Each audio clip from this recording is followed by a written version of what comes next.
ನಮಸ್ಕಾರ ರೀ ಎಲ್ಲರಿಗೂ. ಎಲ್ಲರೂ ಹೆಂಗದಿರಿ? ಎಲ್ಲರೂ ಆರಾಮದಿರೇನ್ರಿ? ನಾನು ಕೂಡ ಆರಾಮದೇನಿ ನೋಡ್ರಿ. ನೀವೆಲ್ಲರೂ ಆರಾಮಿದ್ದೀರಿ ಅಂತ ಭಾವಿಸ್ತಾ ಇವತ್ತಿನ ರೆಸಿಪಿನ ಶುರು ಮಾಡೋಣ್ರಿ. ಇವತ್ತಿನ ರೆಸಿಪಿ ಒಳಗೆ ತುಂಬಾ ಈಸಿಯಾಗಿ ಹಾಗೆಯೇ ಸಾಫ್ಟಾಗಿ ಬಾಯೊಳಗಿಟ್ಟರೆ ಕರಗಬೇಕು ಹಾಗೆಯೇ ಜ್ಯೂಸಿಯಾಗಿರುವಂತಹ ಈ ಜಾಮೂನ್ನ ಯಾವ ರೀತಿ ಮಾಡೋದು ಅಂತಂದು ತೋರಿಸ್ತೇನೆ ರೀ. ಬರ್ರಿ, ಮೊದಲಿಗೆ ನೋಡ್ತಾ ಇರ್ಬೋದು ಎಷ್ಟೊಂದು ಸಾಫ್ಟ್ ಆಗೈತಿ, ಹಂಗನ ಜ್ಯೂಸಿ ಆಗೈತಿ. ತುಂಬಾ ಈ ಪಾಕನೆಲ್ಲ ಹೀರ್ಕೊಂಡು ತುಂಬಾ ಸಾಫ್ಟಾಗಿರುವಂತಹ ಈ ಜಾಮೂನ್ನ ಯಾವ ರೀತಿ ಮಾಡೋದು ಅಂತ ತೋರಿಸ್ಕೊಡ್ತೀನಿ. ಪರ್ಫೆಕ್ಟಾಗಿ ಯಾವ ರೀತಿಯಾಗಿ ಜಾಮೂನನ್ನು ಮಾಡೋದು ಅಂತ ತೋರಿಸ್ತೀನಿ ರೀ. ಬರ್ರಿ ಹೆಂಗೆ ಮಾಡೋದು ಅಂತ ನೋಡೋಣ. ಈಸಿಯಾಗಿ ಒಂದೇ ಒಂದು ಜಾಮೂನ್ ಪಾಕೆಟ್ಲಿಂತ ನಾವು ಒಂದು 25ರಿಂದ 25-30 ಮಾಡ್ಕೋಬೋದು ರೀ. ನಾನು ದೊಡ್ಡ ಸೈಜಿನೂ ಮಾಡಿದ್ದೆ, ಸೊ ಒಂದು 22-23 ಆಗಿದ್ವು. ಈ ಜಾಮೂನ್ನ ನೋಡ್ತಾ ಇರ್ಬೋದು, ನಾನು ಒಂದು MTR ಗುಲಾಬ್ ಜಾಮೂನ್ ಪೌಡರ್ನ ತೊಗೊಂಡಿದ್ದೀನಿ. ಇದನ್ನು ನಾನು ಇವಾಗ ಕಟ್ ಮಾಡಿಕೊಂಡು ಒಂದು ಬೌಲ್ಗೆ ಸೇರಿಸ್ಕೊತೀನಿ ರೀ. 1 ಬೌಲ್ ಆಗುವಷ್ಟು ಈ ಪೌಡರ್ ಇತ್ತು. ಸುಮಾರು ಒಂದು 200 ಗ್ರಾಮ್ ಆಗುವಷ್ಟು ಈ ಪೌಡರ್ನ ನಾನು ಸೇರಿಸ್ಕೊತಾ ಇದ್ದೀನಿ. ಒಂದು ಕಪ್ ಅಳತೆಯಲ್ಲಿ ಹೇಳಬೇಕಂದ್ರೆ 1 ಬೌಲ್ ಆಗಿತ್ತು ರೀ. ಇದು 1 ಕಪ್ ಆಗಿತ್ತು. ನೋಡ್ತಾ ಇದ್ವಲ್ಲ, 1 ಬೌಲ್ ನಾನು ಜಾಮೂನ್ ಪಾಕೆಟ್ನ ಸೇರಿಸ್ಕೊತಾ ಇದ್ದೀನಿ. 1 ಬೌಲ್ ಆಗುವಷ್ಟು ಹಿಟ್ಟನ್ನು ಹಾಕ್ಕೊಳಕತ್ತೀನಿ, ಜಾಮೂನ್ ಹಿಟ್ಟನ್ನು ಹಾಕ್ಕೊಳಕತ್ತೀನಿ MTR ಅವ್ರದ್ದು. ಹಾಕ್ಕೊಂಡು ಇದನ್ನು ನಾನು ಹಾಲಿನಲ್ಲಿ ಕಲಸೋ ಬದಲಿಗೆ ನಾನು ನೀರಲ್ಲಿ ಹಾಕಿ ಕಲಸಿ ತೋರಿಸ್ತೇನೆ ರೀ ನಿಮ್ಗೆ. ಇದನ್ನು ಹಿಟ್ಟು ನಾದಬಾರ್ದ್ರಿ, ನಾವು ಸ್ವಲ್ಪನೇ ಕೈಲೇ ನಾವು ಈ ಥರ ಮಾಡ್ಕೋಬೇಕು, ಮಿದ್ದಬೇಕು ಹಿಟ್ಟನ್ನು. ಈಗ ನೋಡ್ತಾ ಇದ್ರಲ್ಲ, ಸ್ವಲ್ಪ ಗಂಟಿತ್ತು. ನೀವು ಬೇಕಿದ್ದರೆ ಜರಡಿ ಹಿಡ್ಕೋಬೋದು. ನಾನು ಹಿಡ್ದಿಲ್ಲ, ಹಾಗೆಯೇ ಮಾಡ್ತಾಯಿದ್ದೀನಿ. ಸ್ವಲ್ಪ ಈ ರೀತಿ ದೊಡ್ಡ ಗಂಟುಗಳಿದ್ದನ್ನು ನಾನು ಏನು ಮಾಡ್ತೀನಿ ರೀ, ಈ ರೀತಿಯಾಗಿ ಸ್ವಲ್ಪನೇ ತಿಕ್ತಾ ಇದ್ದೀನಿ ಕೈಲೇ. ಈ ಥರ ಸ್ಮ್ಯಾಶ್ ಮಾಡ್ತಾಯಿದ್ದೀನಿ, ಉಂಡೆಗಳನ್ನೆಲ್ಲ ಗಂಟುಗಳನ್ನೆಲ್ಲ ಹೊಡಿತಾ ಇದ್ದೀನಿ ಈ ರೀತಿ ಕೈಲೇ. ಇದನ್ನು ಮಾಡ್ಕೊಂಡಿದ್ದಾದಮೇಲೆ ಸ್ವಲ್ಪನೇ ನೋಡ್ತಾ ಇರ್ಬೋದಲ್ವ, ನೀರು ಕೂಡ ಇಟ್ಕೊಂಡಿದ್ದೀನಿ ನಾನು. ನೀರು ಎಷ್ಟು ಬೇಕು ನೋಡಿರಿ ಅಷ್ಟನ್ನು ಮಾತ್ರ ಹಾಕ್ಕೋಬೇಕ್ರಿ. ಜಾಸ್ತಿ ನೀರನ್ನು ಹಾಕಿ ನಾದಬೇಕು ಅಂಥೇಳಿ ನಾವು ನಾದ್ಕೊಳಕ್ಕೆ ಹೋಗಬಾರ್ದ್ರಿ. ನೋಡಿರಿ, ಈ ಥರ ನಾವು ಕೈಲೇ ಬೆರಳುಗಳ ಸಹಾಯದಿಂದ ಮಾತ್ರ ಈ ಹಿಟ್ಟನ್ನು ನಾದಬೇಕಾಗತ್ತೆ ನೋಡಿರಿ. ಈ ರೀತಿ ಮಾಡ್ಕೊಂಡ್ವಿ ಅಂದರೆ ಪರ್ಫೆಕ್ಟ್ ಆಗುತ್ತೆ. ನೀರನ್ನು ಸ್ವಲ್ಪನೇ ಹಾಕ್ಕೊಂಡು ನಾವು ಮಾಡ್ಕೋಬೇಕಾಗತ್ತೆ ರೀ. ಇವಾಗ ನೋಡ್ತಾ ಇದ್ರಲ್ಲ, ಪರ್ಫೆಕ್ಟ್ ಆಗಿರುವಂತಹ ಈ ರೀತಿಯಾಗಿ ನಾವು ನೀರನ್ನು ಕೂಡ ಹಾಕ್ಕೊಂಡು ಮಾಡ್ಕೋಬೋದು. ಆಲ್ಮೋಸ್ಟ್ ಎಲ್ಲರೂ ಹೇಳ್ದಂಗೆ ಹಾಲಿನೊಳಗೆ ಈ ಹಿಟ್ಟನ್ನು ಕಲಿಸ್ತಾರೆ ರೀ. ನಾನು ನೀರೊಳಗೆ ಕಲಸಿ ಕೂಡ ಜಾಮೂನು ಜ್ಯೂಸಿಯಾಗಿ ಹಾಗೆಯೇ ಪರ್ಫೆಕ್ಟಾಗಿ ಬರೋ ರೀತಿಯೊಳಗೆ ನಾನು ಮಾಡಿ ತೋರ್ಸಾಕತ್ತೀನಿ. ಒಬ್ಬೊಬ್ಬರ ಮನೇಲಿ ಹಾಲು ಎಲ್ಲ ಟೈಮ್ನಲ್ಲೂ ಸಿಗೋದಿಲ್ಲ. ಸಿಟಿ ಒಳಗಂತೂ ಸಿಗ್ತೈತೆ ರೀ ಹಾಲು. ಹಳ್ಳಿ ಒಳಗೆ ಒಂದೊಂದು ಟೈಮ್ನಾಗ ಹಾಲು ಸಿಗಂಗಿಲ್ಲ. ಅಂಥವ್ರಿಗೆ ಈ ರೀತಿಯಾಗಿ ನಾವು ನೀರಲ್ಲೇ ಮಾಡಿದ್ದು ನೋಡಿದ್ರು ಅಂತಂದ್ರೆ ಅವರು ಕೂಡ ಮನೇಲಿ ಮಾಡ್ಕೋಬೋದಲ್ವ. ನೋಡ್ತಾ ಇದ್ದೀರಿ, ಒಂದು ಗಿಂಡಿ ಅಂದರೆ ನಾನು ಒಂದು ಗಿಂಡಿ ಅಂತೀವ್ರಿ ನಮ್ಮ ಕಡೆ. ಆ ಗಿಂಡಿಲಿ ನಾನು ಫುಲ್ ಗಿಂಡಿನ ತೊಗೊಂಡಿದ್ದೆ ನೀರನ್ನು. ಇವಾಗ ಅದರ ಅರ್ಧದಷ್ಟು ಹೋಗೈತ್ರಿ ಅಷ್ಟೇ.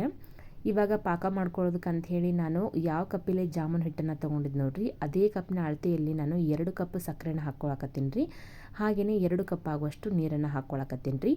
ಈ ಸಕ್ಕರೆ ಪಾಕ ಅಳತೆ ತೊಗೋಬಾರ್ದ್ರಿ. ಇದನ್ನು ನಾವು ಪಾಕ ಮಾಡ್ಕೊಳಕ್ಕೆ ಹೋಗಬಾರ್ದು. ನಮ್ಗೆ ಈ ಸಕ್ಕರೆ ಕರಗಿದ್ರೆ ಸಾಕು. ಅದಾದಮೇಲೆ ಇಲ್ಲೇ ನಾನು ಏಲಕ್ಕಿ ಮತ್ತು ಲವಂಗನ ಜಜ್ಜಿ ಪುಡಿ ಮಾಡಿ ಇಟ್ಕೊಂಡಿದ್ದೆ. ಲವಂಗ ಹಾಕೋದ್ರಿಂದ, ಏಲಕ್ಕಿನೂ ಹಾಕೋದ್ರಿಂದ ಒಂದು ಒಳ್ಳೆ ಫ್ಲೇವರ್ ಬರ್ತೈತಿ. ಘಮ ಅಂತೈತ್ರಿ ಇದು ಪಾಕ, ಅದಕ್ಕೋಸ್ಕರ ಹಾಕ್ಕೊಂಡಿದ್ದೀನಿ. ಅದಾದಮೇಲೆ ಇದು ನೋಡ್ತಾ ಇದ್ರಲ್ವ, ಈ ರೀತಿ ಕೈಗೆ ಅಂಟಬೇಕು. ಸ್ವಲ್ಪ ಪಾಕ ಕೈಗೆ ಅಂಟಿದರೆ ಸಾಕು. ಇವಾಗ ಗ್ಯಾಸನ್ನು ಆಫ್ ಮಾಡಿಕೊಂಡು ನಾವು ಮುಚ್ಚಳನ ಮುಚ್ಚಿ ಇಟ್ಕೊಂಡ್ಬಿಡೋಣ್ರಿ ಸೈಡ್. ಅದಾದಮೇಲೆ ನಾನು ಕಡಾಯಿಗೆ ಡೀಪ್ ಫ್ರೈ ಮಾಡೋದಕ್ಕೆ, ಜಾಮೂನನ್ನು ಡೀಪ್ ಫ್ರೈ ಮಾಡೋದಕ್ಕೆ ಅಂಥೇಳಿ ಎಣ್ಣೆನ ಕಾಯ್ದಕ್ಕೆ ಇಟ್ಕೊಳಕತ್ತೀನಿ. ಈಗ ನೋಡ್ತಾ ಇದ್ರಲ್ಲ, ಎಷ್ಟು ಚೆನ್ನಾಗಿ ಹಿಟ್ಟು ಈ ರೀತಿ ಇರ್ಬೇಕು ನೋಡ್ರಿ. ಹಿಟ್ಟು ಅಂದ್ರೆ ಚೆನ್ನಾಗಿ ಬರ್ತಾವೆ ಜಾಮೂನು. ಈ ರೀತಿಯಾಗಿ ಇತ್ತು ಅಂದರೆ ಸ್ವಲ್ಪನೇ ಹಿಟ್ಟು ತೊಗೊಂಡು ಕೈಗೆ ಎಣ್ಣೆನಾದರೂ ಹಚ್ಕೋಬೋದು, ನೀವು ತುಪ್ಪನಾದರೂ ಹಚ್ಕೋಬೋದು. ಈ ರೀತಿ ಸ್ವಲ್ಪ ಪ್ರೆಶ್ ಮಾಡಿಕೊಂಡು ನಾವು ಕೈಲೇ ಹತ್ತಿಕ್ಕಿ ಈ ರೀತಿ ಉಂಡೆ ಮಾಡ್ಬೇಕು ನೋಡ್ರಿ. ಕೈಲೇ ಪ್ರೆಶ್ ಮಾಡ್ಕೋಬೇಕು ಇದನ್ನು. ಈ ರೀತಿ ಮಾಡಿಕೊಂಡು ನೋಡ್ತಾ ಇದ್ರಲ್ಲ, ಈ ರೀತಿಯಾಗಿ ಉಂಡೆನ ಮಾಡಿಕೊಂಡು ಒಂದೊಂದು ಉಂಡೆಗಳನ್ನು ತಾಟ್ನಲ್ಲಿ ಮಾಡಿ ಇಟ್ಕೊತೀನಿ ನೋಡಿರಿ. ಈಗ 2ನೇದು ಮಾಡಿ ತೋರಿಸ್ತಾ ಇದ್ದೀನಿ. ನಮ್ಮ ಮೊದಲು ಮಾಡಿ ತೋರಿಸಿದ್ನಲ್ರಿ, ಅದೇ ರೀತಿನ ನೀವು ಎಲ್ಲ ಜಾಮೂನ್ ಉಂಡೆಗಳನ್ನು ಮಾಡಿ ಇಟ್ಕೋಬೋದು. ಈ ರೀತಿ ಇಟ್ಕೊಂಡಿದ್ದಾದಮೇಲೆ ನಾನು ಕಡಾಯಿನ ಬಿಸಿ ಇಟ್ಕೊಂಡಿದ್ನಲ್ರಿ, ಲೋ ಫ್ಲೇಮಲ್ಲಿ ಇಟ್ಕೊಂಡು ಒಂದು ಸ್ವಲ್ಪ ಅದಕ್ಕೆ ಹಾಕಿ ನೋಡ್ತಾ ಇದ್ದೀನಿ ರೀ. ಸಣ್ಣದೊಂದು ಜಾಮೂನನ್ನು ಉಂಡೆನ ಮಾಡಿ ಹಾಕಿ ತೋರಿಸ್ತಾ ಇದ್ದೀನಿ. ಅದು ಮೇಲ್ಗೆ ಎಷ್ಟು ಚೆನ್ನಾಗಿ ಮೇಲೆ ಬಂದಿದೆಯಲ್ಲ. ಈಗ ನಾವು ಮಾಡಿಟ್ಟಿರುವಂತಹ ಜಾಮೂನು ಉಂಡೆಗಳನ್ನು ಒಂದೊಂದಾಗಿ ಬಿಟ್ಕೊಂಡು ಬಿಡೋಣ್ರಿ. ಲೈಟಾಗಿ ನಾವು ಎಡ್ಜಸ್ಟಿಗೆ ಈ ರೀತಿಯಾಗಿ ಸ್ಲೋ ಆಗಿ ಬಿಡಬೇಕಾಗತ್ತೆ ರೀ. ನೋಡ್ತಾ ಇದ್ದೀರಲ್ವ, ಎಣ್ಣೆ ಒಳಗೆ ಹಾಕಿದ ತಕ್ಷಣ ಯಾವ ರೀತಿ ಮೇಲೆ ಬರುತ್ತೆ ಅಂಥೇಳಿ. ಇದನ್ನು ಲೋ ಫ್ಲೇಮಲ್ಲಿ ಇಟ್ಕೊಂಡು ನಾವು ಫ್ರೈ ಮಾಡ್ಕೋಬೇಕಾಗತ್ತೆ ರೀ. ಡೀಪ್ ಫ್ರೈ ಮಾಡ್ಕೊಳ್ಳೋನು. ಯಾಕಂತಂದ್ರೆ ಇದು ರೆಸಿಪಿ ಒಳಗಡೆ ಹಿಟ್ಟು ಹಾಗೆ ಇರ್ತೈತೆ ರೀ. ನಾವು ದಿಢೀರ್ ಅಂಥೇಳಿ ಮಾಡ್ಕೊಂಡ್ವಿ ಅಂತಂದ್ರೆ, ಹೈ ಫ್ಲೇಮಲ್ಲಿ ಇಟ್ಕೊಂಡು ಮಾಡ್ಕೊಂಡ್ವಿ ಅಂತಂದ್ರೆ, ಅದಕ್ಕೋಸ್ಕರ ಈ ರೀತಿ ಲೋ ಫ್ಲೇಮಲ್ಲಿ ಇಟ್ಕೊಂಡು ನೋಡ್ತಾ ಇದ್ದೀರಲ್ಲ, ಕಲರ್ ಕೂಡ ಚೇಂಜ್ ಆಗ್ತಾ ಇದೆ. ಈ ರೀತಿ ನಾವು ಕೈ ಬಿಡ್ದೇನೆ ಇದನ್ನು ತಿರುಗಿಸ್ತಾ ಇರಬೇಕು. ಯಾಕಂದರೆ ಎಲ್ಲ ಕಡೆನೂ ಚೆನ್ನಾಗಿ ಬೆಂದಿರಬೇಕು. ಅದಕ್ಕೋಸ್ಕರ ನಾವು ಈ ರೀತಿಯಾಗಿ ಕೈ ಬಿಡ್ದೇನೆ ಈ ರೀತಿಯಾಗಿ ಕರ್ಕೋಬೇಕಾಗತ್ತೆ. ಇಷ್ಟು ಬ್ರೌನ್ ಕಲರ್ ಬಂದರೆ ಸಾಕು ಫ್ರೆಂಡ್ಸ್. ಇದನ್ನು ನಾವು ಎತ್ತಿಟ್ಕೊಂಡು ಬಿಡೋಣ್ರಿ ಒಂದು ತಾಟ್ನೊಳಗೆ. ಉಳಿದಿರುವಂತಹ ಈ ಜಾಮೂನು ಉಂಡೆಗಳನ್ನು ಕೂಡ ನಾವು ಏನು ಮಾಡೋಣ್ರಿ, ಒಂದು ಹಾಕ್ಕೊಂಡು ಫ್ರೈ ಮಾಡ್ಕೊಂಡು ಬಿಡೋಣ.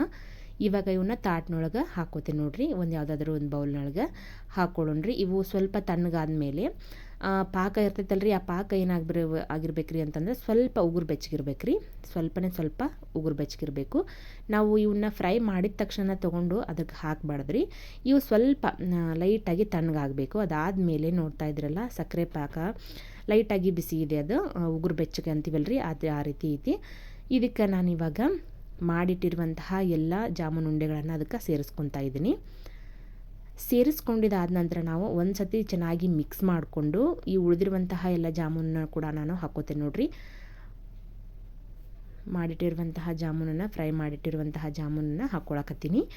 ಎಲ್ಲ ಜಾಮೂನನ್ನು ಹಾಕ್ಕೊಂಡು ಒಂದು ಸತಿ ಚೆನ್ನಾಗಿ ಮಿಕ್ಸ್ ಮಾಡಿ ಮುಚ್ಚಳನ ಮುಚ್ಚಿ ನಾವು 1-2 ತಾಸಾದರೂ ಬಿಡಬೇಕು ನೋಡಿರಿ ಮಿನಿಮಮ್. ಯಾಕಂದ್ರೆ ಈ ಪಾಕ ಎಲ್ಲ ಹೀರ್ಕೊಂಡು ತುಂಬಾ ಸಾಫ್ಟಾಗಿ ಬರ್ತಾವ್ರಿ ಫ್ರೆಂಡ್ಸ್. ಇವು ನಾವು ಮಾಡಿದ ತಕ್ಷಣವೇ ನಾವು ಸರ್ವ್ ಮಾಡಬಾರ್ದು. 1-2 ಅವರ್ ಆದರೂ ಬಿಡಬೇಕು. ಇದನ್ನು 2 ಅವರ್ ಬಿಟ್ವಿ ಅಂತಂದರೆ ತುಂಬಾ ಸಾಫ್ಟಾಗಿ ಬರ್ತಾವೆ. ಇವಾಗ 1-2 ತಾಸು ಆಗೈತಿ ನಾನು ತೋರ್ಸಾಕತ್ತೀನಿ ನೋಡ್ರಿ ನಿಮ್ಗೆ. ತುಂಬಾ ಎಷ್ಟು ಪಾಕ ಇತ್ತಲ್ವ, ಇದೆಷ್ಟು ಪಾಕನೂ ಹೀರ್ಕೊಂಡು ಬಿಟ್ಟೈತೆ ನೋಡ್ರಿ. ಅದು ಸ್ವಲ್ಪ ಕೆಳಗಡೆ ಉಳ್ದೈತಿ. ಇವಾಗ ಎಷ್ಟು ದೊಡ್ಡವಾಗ್ಯಾವ ನೋಡ್ರಿ ಜಾಮೂನು. ಇವಾಗ ಒಂದೇ ತೆಗೆದು ನಿಮ್ಗೆ ತೋರಿಸ್ತೇನೆ ರೀ ಸರ್ವ್ ಮಾಡಿ. ತುಂಬಾ ಸಾಫ್ಟಾಗಿ ಜ್ಯೂಸಿಯಾಗಿ ಬಂದಿತ್ತು. ಈ ರೆಸಿಪಿನ ನೋಡಿದ ತಕ್ಷಣ ನೀವು ಕೂಡ ಒಂದ್ಸತಿ ಟ್ರೈ ಮಾಡಿರಿ. ಹಾಲು ಹಾಕದೆ ನೀರು ಹಾಕಿ ಕಲಸಿ ಮಾಡಿ ನೋಡಿರಿ. ತುಂಬಾ ಸಾಫ್ಟಾಗಿನೂ ಕೂಡ ಬರ್ತಾವೆ. ಹಾಗೆಯೇ ಈಸಿ ಕೂಡ ಐತಲ್ರಿ ಈ ರೆಸಿಪಿ. ಹೆಚ್ಚಿಗೆ ಏನು ಸಾಮಗ್ರಿನೂ ಬೇಡ್ರಿ. ಇದಕ್ಕೆ ಸಕ್ಕರೆ, ನೀರು, ಆಮೇಲೆ ಜಾಮೂನು ಹಿಟ್ಟು ಇದಿಷ್ಟು ಇತ್ತು ಅಂತಂದ್ರೆ ಪರ್ಫೆಕ್ಟ್ ಆಗಿರುವಂತಹ ಜಾಮೂನು ರೆಡಿ ಆಗ್ತಾವ್ರಿ. ಮಕ್ಕಳೆಲ್ಲ ಏನಾದರೂ ಕೇಳಿದಾಗ ಆ ಟೈಮ್ನಲ್ಲಿ ಈ ಥರ ಸ್ವೀಟ್ ಮಾಡಿಕೊಡ್ರಿ ಮನೆ ಒಳಗೆ.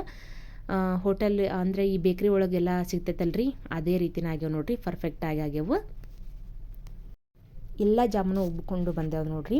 ಹಾಗಂದ್ರೆ ಈ ರೆಸಿಪಿ ನಿಮ್ಗೆ ಇಷ್ಟ ಆಗೈತೆ ಅಂತ ಭಾವಿಸ್ತೇನೆ ರೀ. ಇಷ್ಟ ಆದರೆ ಲೈಕ್ ಮಾಡಿರಿ. ನಿಮ್ಮ ಫ್ರೆಂಡ್ಸ್ ಆ್ಯಂಡ್ ಫ್ಯಾಮಿಲಿಗೂ ಕೂಡ ಈ ರೆಸಿಪಿನ ಶೇರ್ ಮಾಡಿರಿ. ಮತ್ತೊಂದು ಹೊಸ ರೆಸಿಪಿಯೊಂದಿಗೆ ನಾನು ನಿಮ್ಮನ್ನು ಭೇಟಿ ಹಾಕೀನಿ ರೀ. ಅಲ್ಲಿವರೆಗೂ ಎಲ್ರಿಗೂ ನಮಸ್ಕಾರ ರೀ. Thank you for watching.